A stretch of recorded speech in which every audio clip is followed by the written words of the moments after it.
Speaking about Western man and his choices, I should like to begin to speak about the question of choice, which in a way is also the question of freedom. Does anyone have the choice to decide between life and death, peace and war? And to what extent does man have the freedom to make such decision?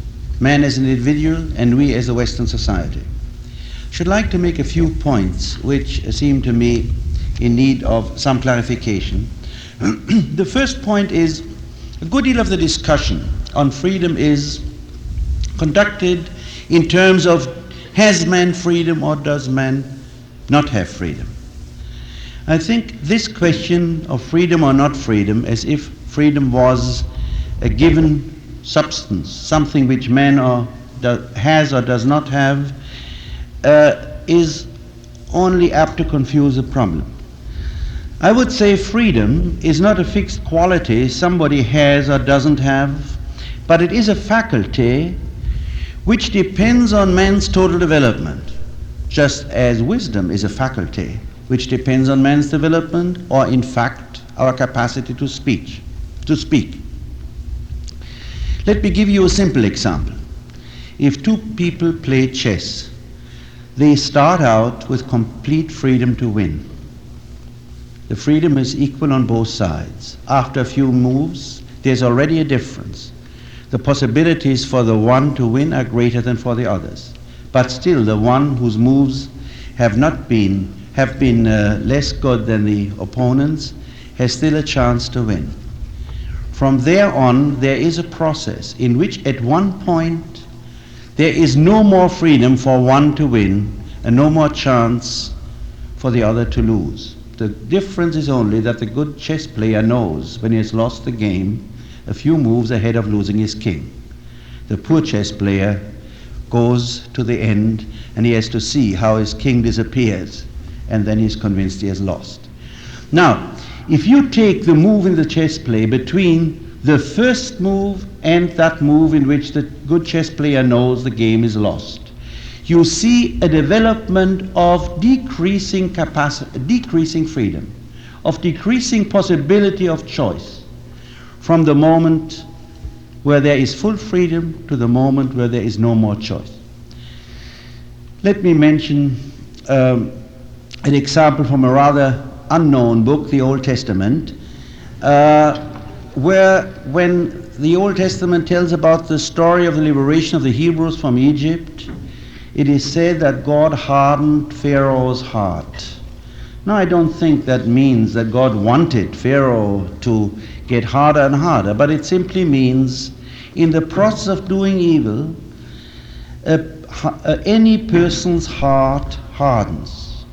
There is a point where we could still decide. After a while, we can decide no more, because our heart has hardened enough by our actions. And again, this is an example for the process of either gaining or losing freedom in the development of one's whole personality. I think we are in the same position today. I believe we have still time to choose life and peace, but certainly the margin of our freedom has narrowed down considerably, and it may not be many years from now that there is no more choice and no more freedom in this. The second point I wanted to make is a question of predictability. Those who speak of determinism in history often mean that a certain outcome is predetermined, there is no other way, hence there is also no freedom. This is often presented, especially by the Soviet so-called Marxist, as Marxist theory of history, which is in fact a misrepresentation. I think the problem of freedom and of determination and determinism in history is not that we can assume there is one cause which will by necessity produce a certain outcome, but that we should rather say what is determined are alternatives.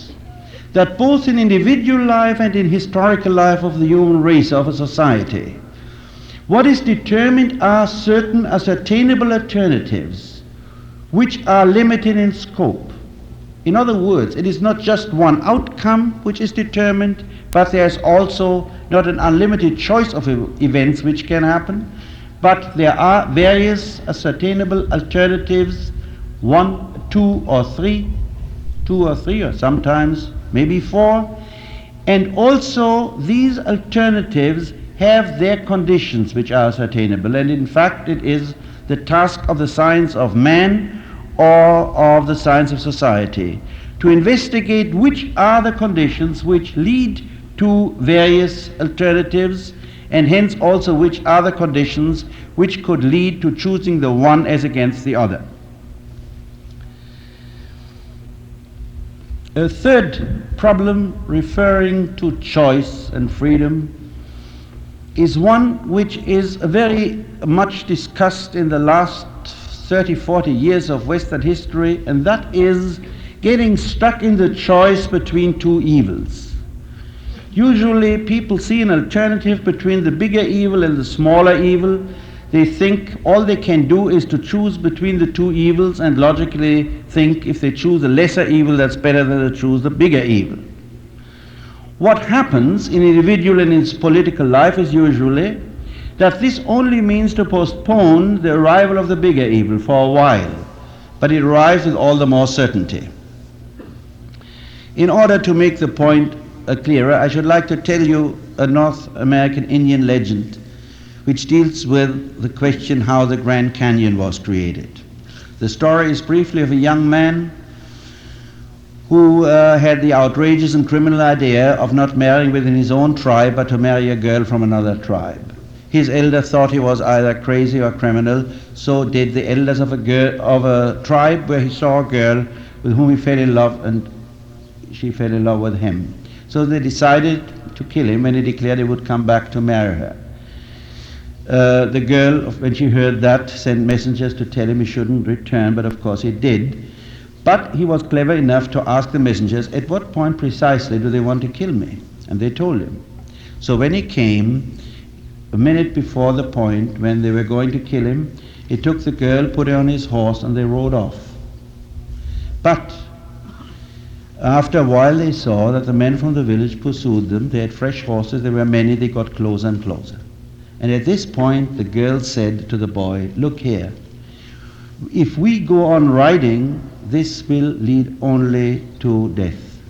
Because the more we ride, the further we ride, the closer they come. There's no sense in continuing what we are doing. Let us do something else.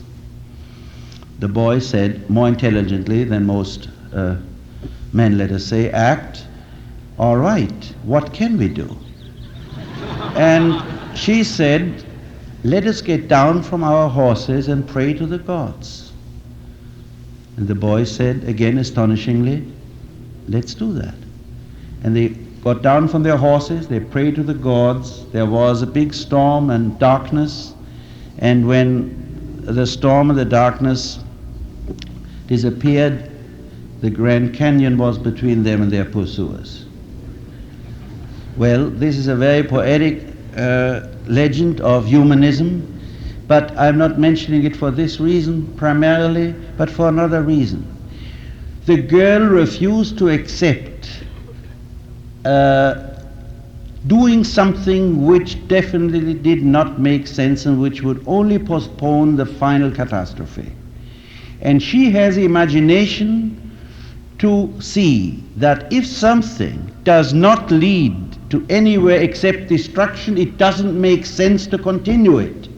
And it is still more realistic and more rational to say, let us see whether there is not another possibility. This other possibility in this case is to pray to the gods.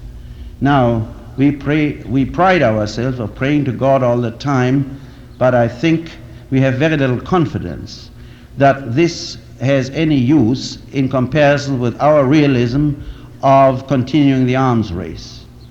We go on with the arms race in a kind of naive optimism, thinking maybe in this way eventually we can avoid war. What I mean to say is that one of the great dangers in making choices is to be stuck in cliché alternatives in continuing actions or direction which cannot lead to anything but destruction, and not to see that there may always be another possibility. And this possibility is the possibility which in this legend is expressed as prayer to the God, the possibility of humanity, the possibility of the voice of truth, the possibility, if you please, of Christian behavior.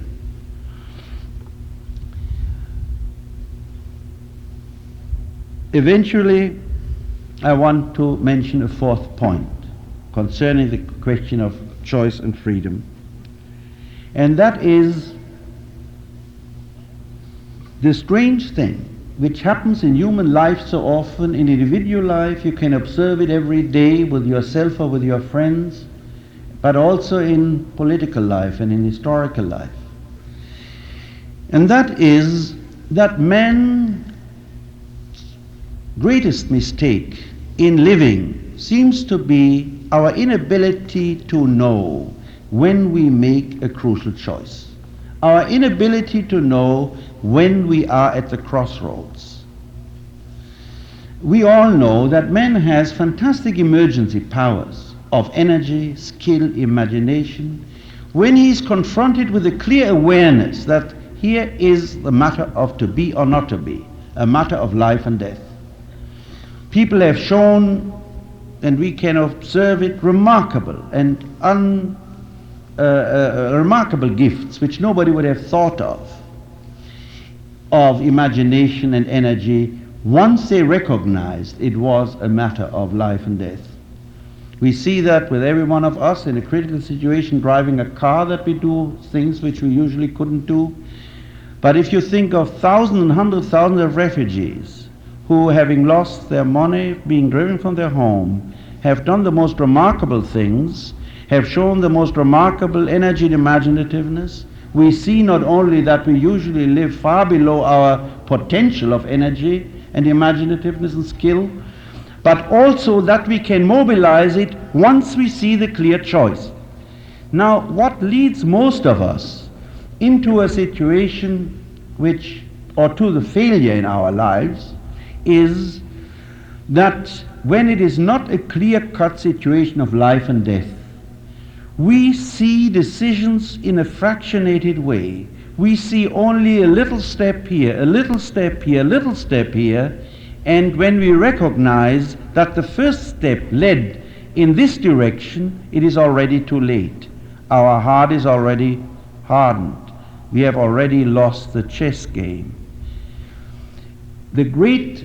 One of the greatest questions in individual and political life is to acquire the ability to see that one little step may be the beginning of a course of action which eventually will not be reversible anymore, and to recognize when such a step is made.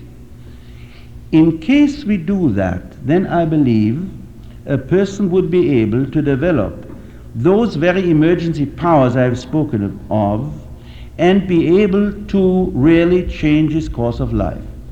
He then has still the freedom of action, still the energy and skill to go a different way. But what we do with ourselves, and what usually the leaders of a society do with their people, is to be encouraging by actually making them believe that things are all right, that everything goes well, and hence to prevent them to mobilize that emergency energy which we have for the purpose of changing our life or changing the fate of society. I believe that our choice today is a choice which we can still make, although we have lost a great deal of our initiative. Namely, that is the choice of a new humanism or barbarism. Barbarism, unless it were the destruction of the whole human race and of all life. But while I'm not as optimistic as Mr. Kahn that atomic war will only destroy 60 million lives and afterwards life will go on as before, It seems that today, with the present weapons of destruction, there is still a possibility that only 120 billion Americans will be killed, only the similar amount of Russians, and a corresponding amount of neutrals. But I think what is certain is that atomic war would mean the end of our civilization. It would mean a barbaric dictatorship, regardless of whether it is led by Moscow or led by Washington. It will mean the end of all the values for which we say we are willing to fight an atomic or nuclear war. I want now to speak about humanism as the one choice. I don't want to speak about barbarism because it's left to anybody's imagination what barbarism would mean, what the international armed police state would mean. But we can say something about humanism because we have a tradition of a few thousand years in which these ideas have been developed.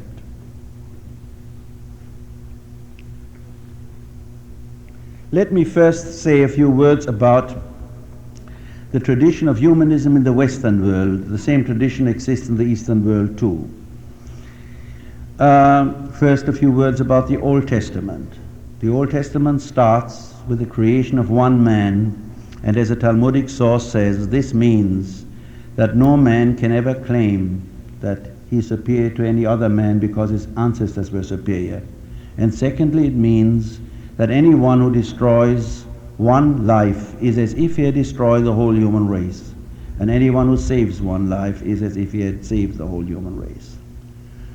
Also it means, and that is Old Testament thinking, that man is created in the likeness of God, and hence that all men share in the same basic human quality.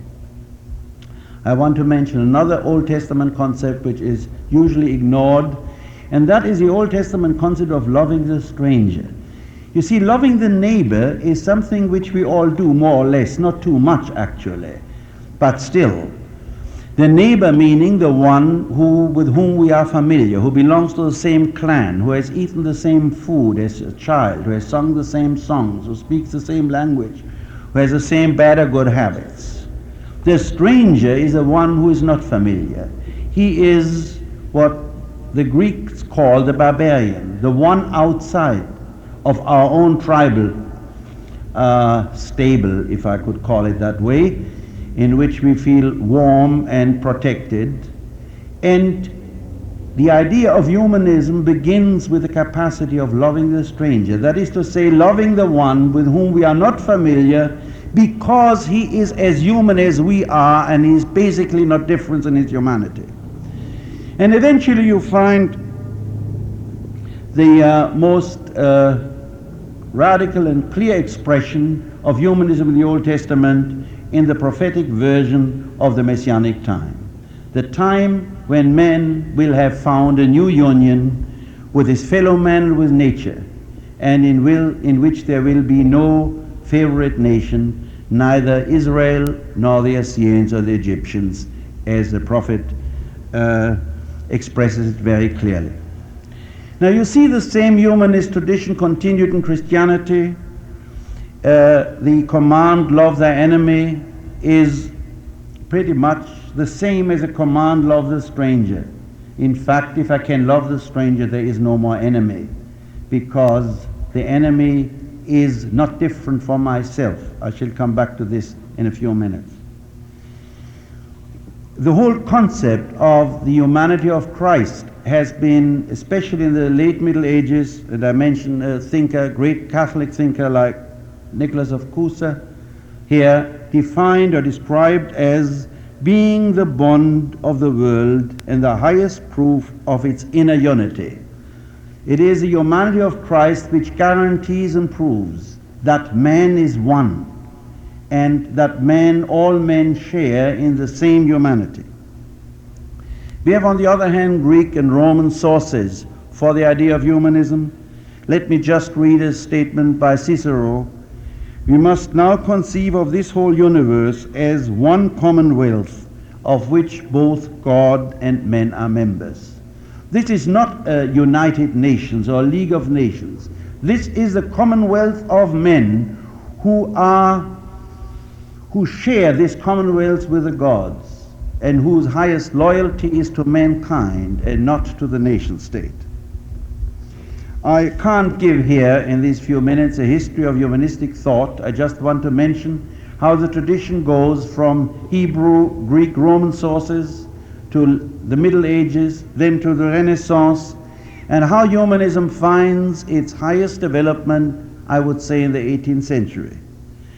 Here, the French and especially the Germans, Herder, Lessing, Goethe, conceive of a new idea of humanism, and maybe Goethe has carried it to its highest, to its crowning point, the idea that each man carries in himself not only his individuality, but all of humanity with its potentialities. Mankind is within every one of us, and all human potentialities are within us. This is not the humanism as it is talked of today very often, namely humanism as a kind of philosophy which primarily is anti-religious. Or it is not the humanism of the Renaissance, namely the interest in the learning of antiquity. This is a concept of humanism which is more profound and more deep, namely the assumption that we are human in as much as we all share the same substance, in as much as we all have the same essence. I don't have the time to discuss here another writer which carries on the spirit of Enlightenment humanism, and that is Marx. If you are interested in Marx humanism, and if you want to understand the reality of Marx humanism in contrast to what the Soviet communists say and to what the American press says, I would recommend the anthology on Marx by Professor Feuer, which probably most of you know, and I would additionally recommend a little book which I published recently, Marx's Concept of Man. It's in a paperback, and not so much my own introduction, but the first English publication of Marx's philosophical writings, and if you don't know, it is by Marx. You probably will not believe it would be if you have read what is said about Marx in general in the American press and by most Sovietologists or demologists or whatever the word is, demonologists.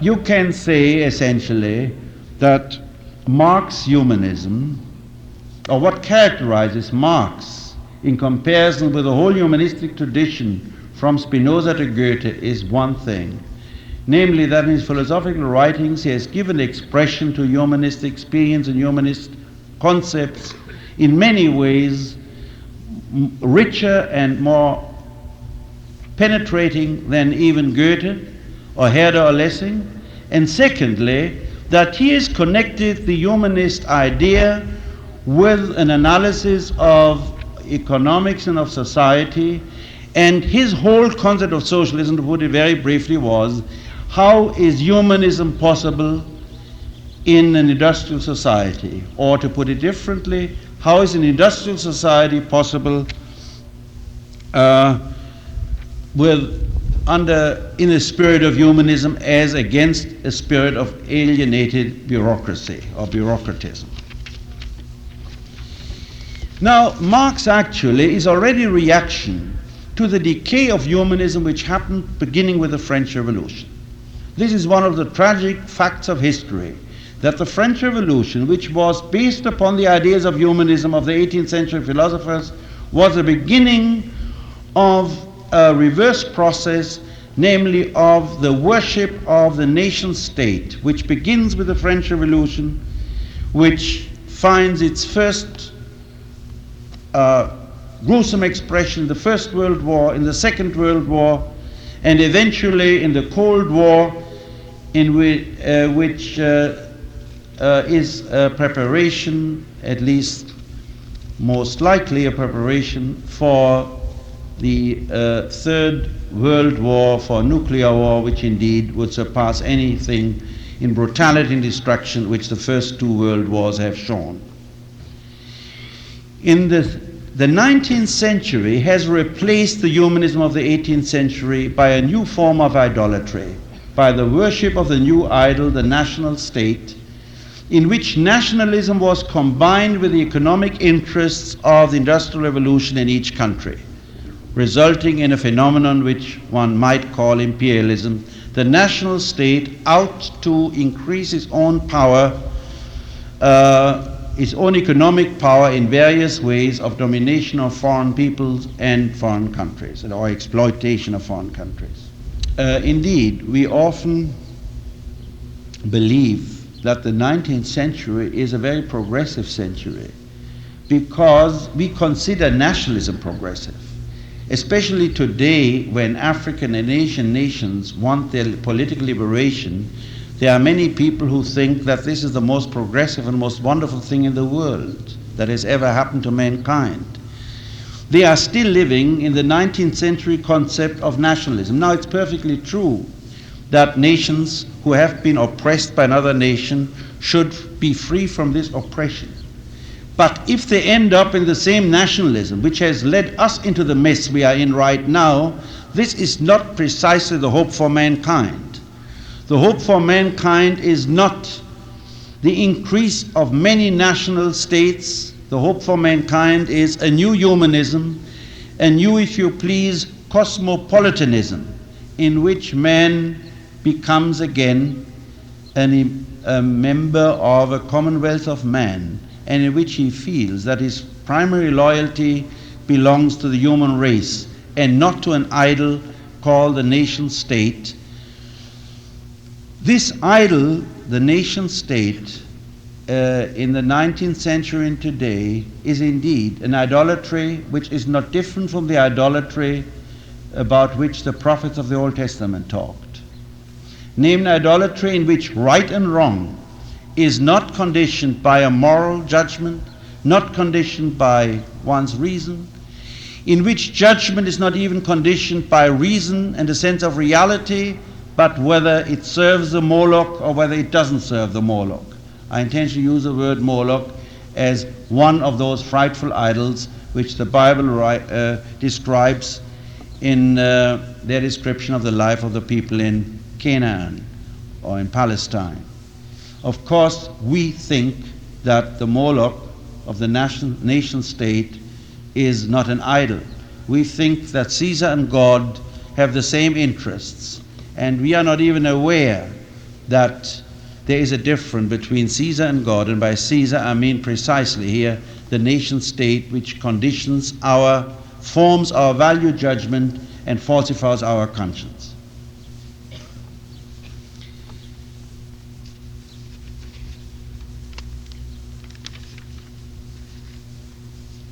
In this process, which has gone on in the 19th century, there is also another element which is very important to see. And that element is the increasing brutalization of man. The brutalization began in the First World War, when millions of people died for no purpose, died for an illusion that they were fighting for freedom. The Germans were convinced they were fighting for freedom because they were fighting the Tsar, and the soldiers of the Western powers were convinced they were fighting for freedom because they were fighting for the Kaiser, or rather against the Kaiser. Well, it's just a toss-up whether the Tsar or the Kaiser were worse enemy of freedom. In fact, it was an illusion, and when the chips were down, the victors divided their spoils as they had agreed secretly before, and if the Germans had won, they would have done exactly the same. And the victors betrayed the promise they had made, and Wilson's 14 points of no conquest and no reparations were conveniently forgotten. So millions of people died actually for nothing, for an illusion of fighting for freedom, for human ideal, which turned out not to be the main point of the war at all. Of course, once nations are engaged in the war, they believe they fight for their existence, and it is very easy for their leaders if they want to prolong the war, because they want to have the spoils they expected, to convince each nation, if we stop fighting, we shall be destroyed. While it would be the task of leaders who have concern with their peoples to find a way to stop the fighting, when actually nobody has a particular interest in destroying the other. That held true for the First World War. Then the process of brutalization led to the brutalization of the Stalin regime, the Hitler regime, to some extent the Mussolini regime, to the Second World War with its unprecedented killing, first by the Germans of English cities, then by the Western Allies of 80, 100,000 men, women and children in one night, in a few hours, in Germany and Japan. And now we are in the midst of the Cold War, and I mentioned this before, in which it is coldly considered that, as Mr. Kahn writes, the death of 60 million Americans is acceptable. Acceptable to whom? We don't know. We are not told to whom it is acceptable. And why, if 60 millions are acceptable, are not 100 millions acceptable? This kind of thinking would actually have been probably impossible 60 years ago, or even 40 years ago, of coldly talking about the rationality of such mass destruction as being acceptable and as being something required to carry out the task of spreading humanism, freedom and idealism and the belief in God in the world, somehow mixed with free enterprise.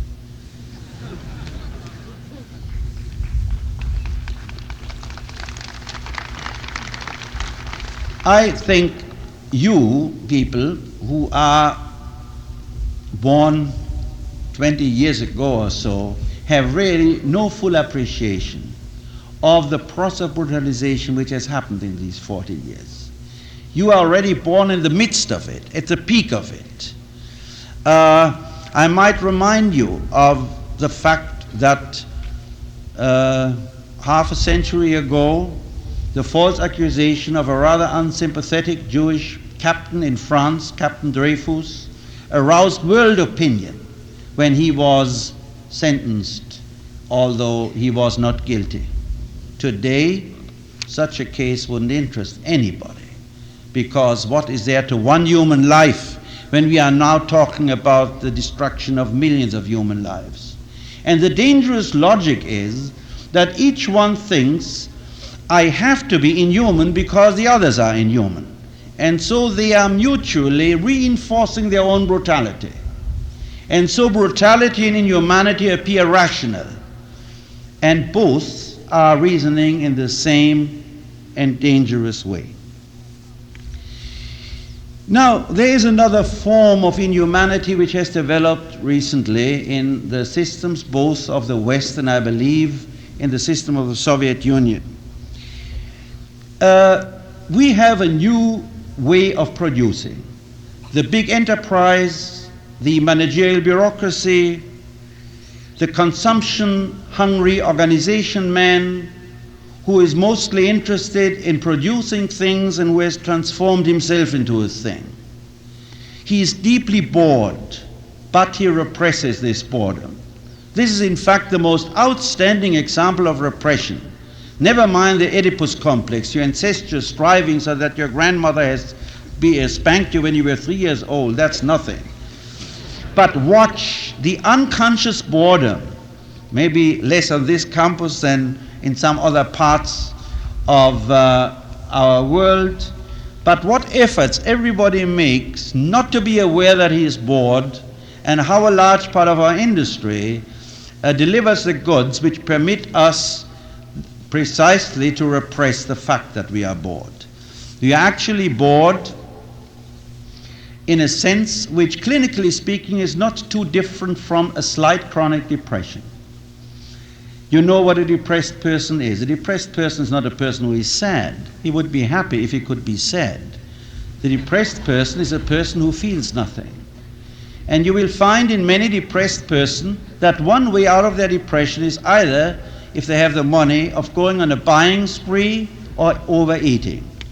The overeating needs less money in general. You can do it with much cheaper, and therefore more people can do that. Now, what is really the buying or eating? It is, in some strange way, an attempt to get over one's inner sense of emptiness, one's inner sense of depressedness, because in some way introducing something in our system is felt as if we wouldn't have to faint. And by faint I mean now not physically but emotionally, as if we had some strength. Now, an older way of overcoming this is the sense of property. But today, really, we don't have much property. We have enough money to use, to buy things. The new man is the consumer, the organization man, the faceless, alibiing, buck-passing organization man who feels his identity by being as similar as possible to everyone else, never being three feet away from the herd, but who, like in a post-hypnotic experiment, is convinced that his ideas and feelings are all his own, and not being aware that they are all the same, all tailor-made, and that they have them all from the same sources. Even the magazines now become so similar that the Saturday Evening Post looks like a very modern and recent magazine. So you don't even see the difference anymore between the people who read the Saturday Evening Post and some more modern magazines. Now, what I want to stress is that this new man has become inhuman in a very peculiar sense.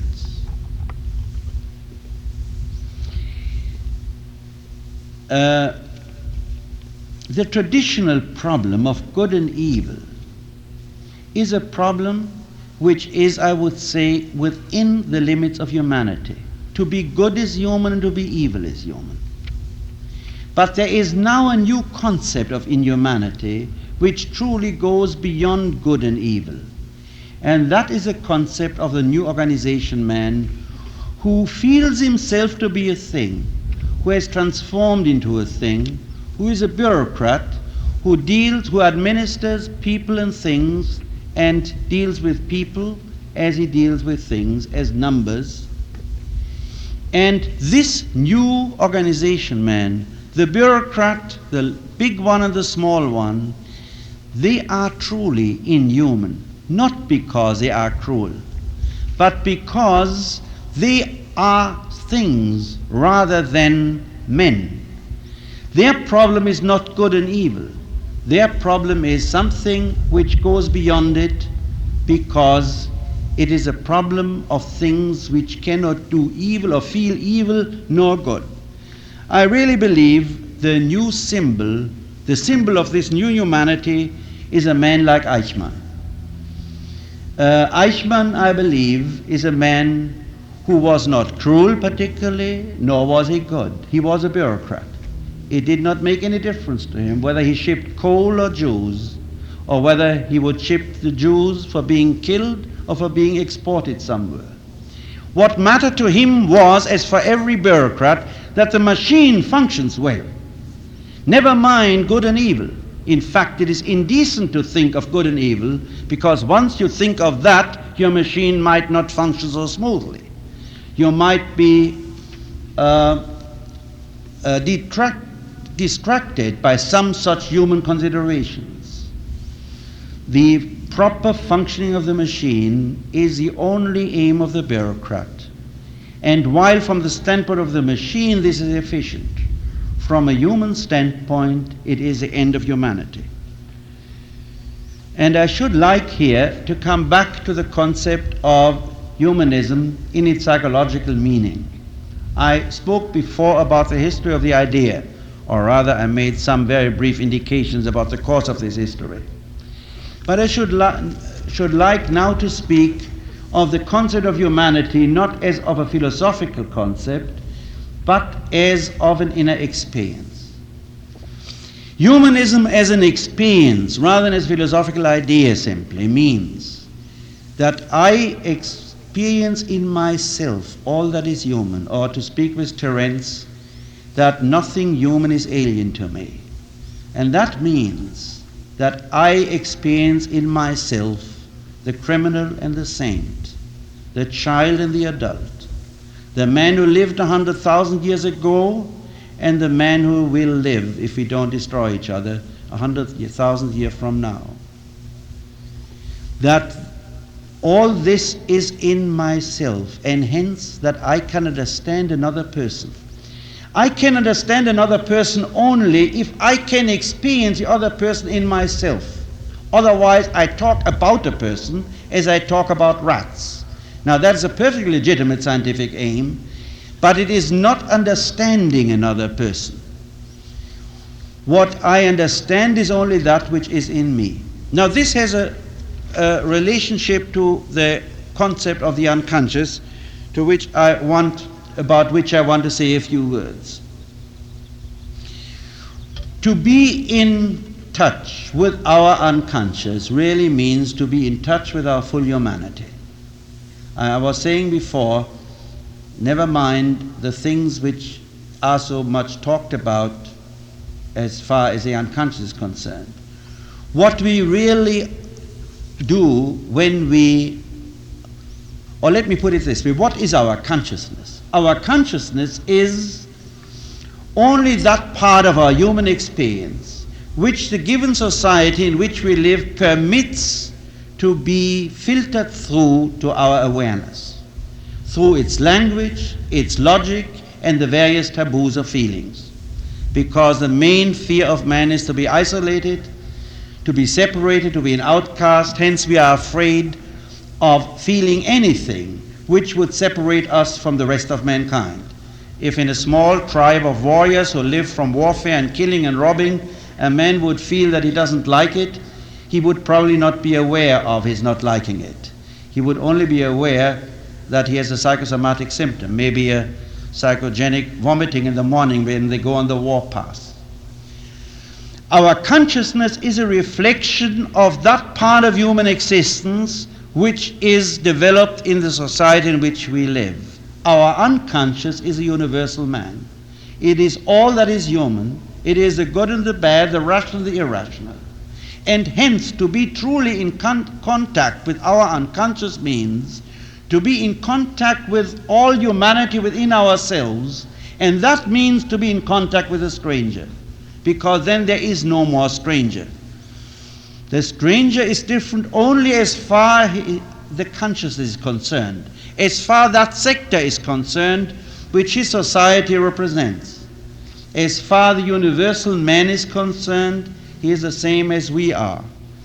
And indeed, I believe, if we want to overcome the tribalism and the nationalism, which is more threatening today than it ever was before, then we have to get in touch with the humanity within ourselves, and we have to criticize any given social and political organization from the standpoint of the true interests of man, and we have to react from the standpoint of this humanistic experience.